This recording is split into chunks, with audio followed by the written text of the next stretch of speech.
A shopkeeper marked up the price of article by 20% and give discount of D%. Then he gets a loss of this if cost price of article Q is rupees 200 and gets a profit of this. Then find the selling price of article Q. सबसे पहले जो given दे रखा है उसे मैं लिखता हूँ। Given हमें डिस्काउंट D% दे रखा है, मार्कड अप 20% कर रहा है, लॉस दे रखा है, सीपी दे रखा है, प्रॉफिट दे रखा है, एसपी दे रखा है। डिमांड क्या है? डिमांड एसपी का है। अच्छा, सीपी पता है, प्रॉफिट पता है। तो बचपन में एक फार्मूला पढ़े थे, SP equal to CP plus CP of profit %। हाँ या ना? हाँ। तो सीपी कॉमन ले लेता हूँ। अब यहाँ देखो प्रॉफिट कितना है 1.5 D%, तो इसको लिखता हूँ 1.5 D। ये परसेंट जब हटेगा तो नीचे में 100 कूदेगा, कूद गया। हाँ, तो इसका नाम मैं इक्वेशन 1 दे दिया हूँ। अब देखो अगर डी पता चल जाएगा तो मेरा आंसर पता चल जाएगा, लेकिन डी तो पता नहीं है, तो पता चलना चाहिए। कैसे चलेगा? तो बचपन में एक और फार्मूला पढ़े थे, जब एमपी पता हो, डिस्काउंट पता हो, तो एसपी का फार्मूला क्या होता था? SP equal to MP bracket के अंदर 1 माइनस डिस्काउंट %। डिस्काउंट कितना दे रखा है क्वेश्चन में? डी दे रखा, तो यहाँ डी चिपका दो। डी चिपका दिया हूँ। यहाँ परसेंट दे रखा, देखो परसेंट को हटाएंगे तो 100 कूदेगा, कूद गया। हाँ, अच्छा, लेकिन एमपी तो पता नहीं है, पता करता हूँ।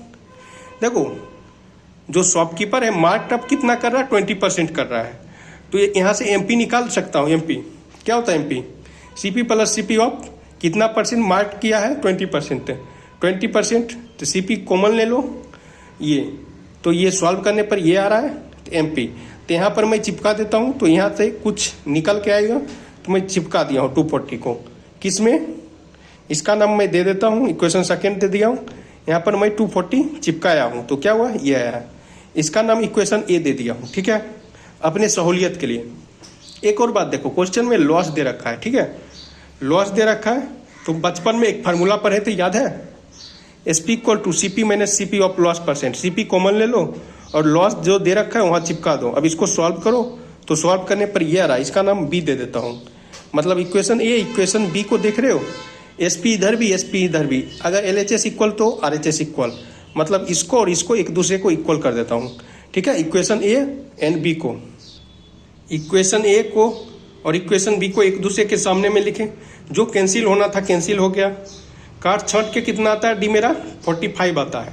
अब देखो डी तो पता चल गया, जिसके लिए मैं यहाँ तक पहुँचा वो तो पता चल गया। ये पहुँचा कहाँ से? पहुँचा तो मैं यहाँ से हूँ। इक्वेशन नंबर फर्स्ट को देखो, डी पता है, हाँ, तो यहाँ चिपका दो, एसपी निकल जाएगा। हाँ, डिमांड क्या है? एसपी का, तो मैं चिपका देता हूँ 45।